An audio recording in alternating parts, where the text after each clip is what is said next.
যারা ভাবছেন এই রোদের মধ্যে বেরোবেন না, একটু জিরিয়ে নিয়ে বিকেল বিকেল বেরোবেন, প্ল্যান করে ফেলেছেন কোথায় কোথায় যাবেন, তাদের প্ল্যানটা একটু অন্যরকম করে দিই।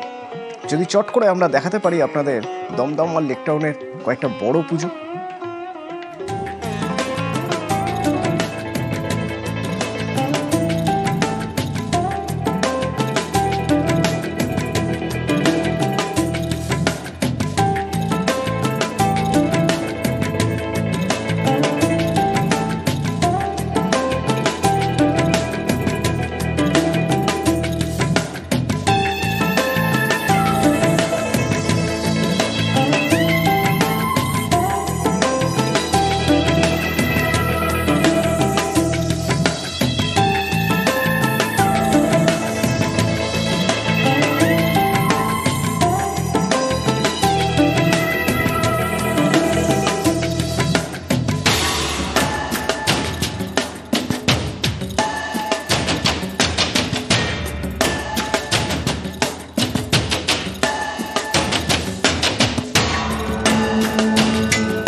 এ তো গেল দমদম লেক টাউনের পুজো।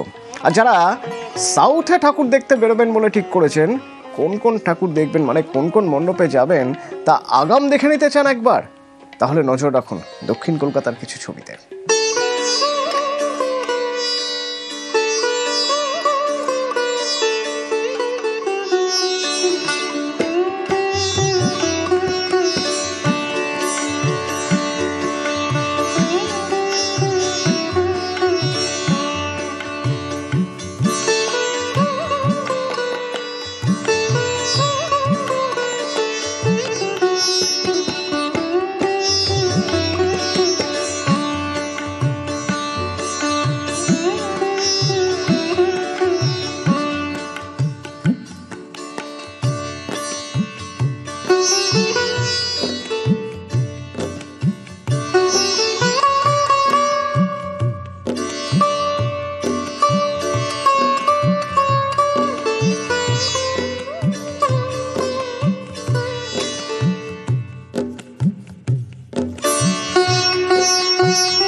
বাপের বাড়িতে এসেছে মেয়ে, দুর্গার যত্নার্থীতে খামতি নেই একদম।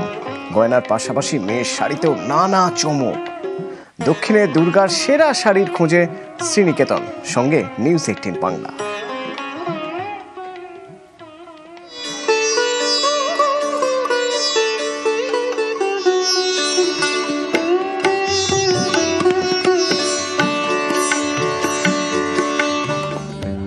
শ্রীনিকেতন দুর্গার সেরা শাড়ি প্রতিযোগিতা, বিচার করা বেশ কঠিন। দক্ষিণ কলকাতার বিভিন্ন মণ্ডপ ঘুরে রীতিমতো দ্বিধা বিভক্ত বিচারকেরা।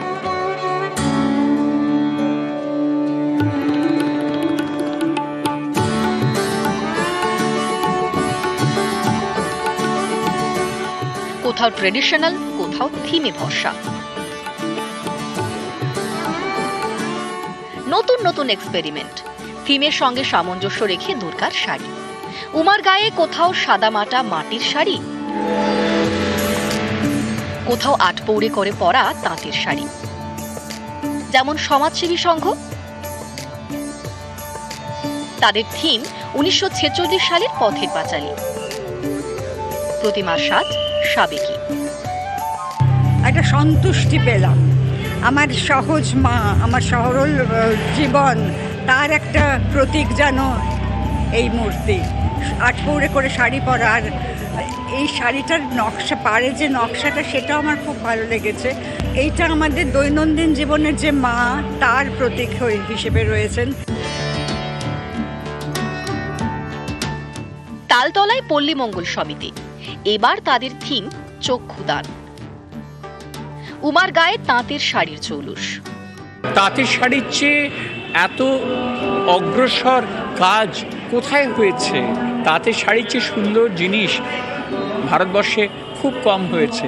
সুন্দর, স্বাভাবিক বাঙালি মায়েদের চেহারা বড় সুন্দর হয়। আমি তো মনে করি তাঁতের শাড়ির জন্য একটা বড় বিজ্ঞাপন এই পুজো।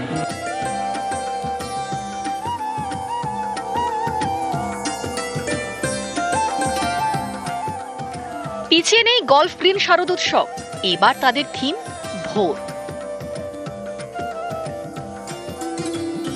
আধুনিক সাজে উমা। যে প্রতিমা দেখলাম, সত্যি অসাধারণ প্রতিমা। এবং শাড়ি বিচারে আমি এই শাড়িকে, আমি জানি না চৈতালি কি বলবে, আমার মনে হয় এই শাড়িটাকে আমরা এখন অবধি যা দেখেছি তার মধ্যে 1 নম্বরে এই শাড়ি। বাপের বাড়িতে আসা উমার শাড়ির বিচার করছে শ্রীনিকেতন, কিন্তু কোন প্রতিমার শাড়ি সেরা, শাড়ি বাঁচতে হিমশিম বিচারকরা। নিউজ 18 বাংলা।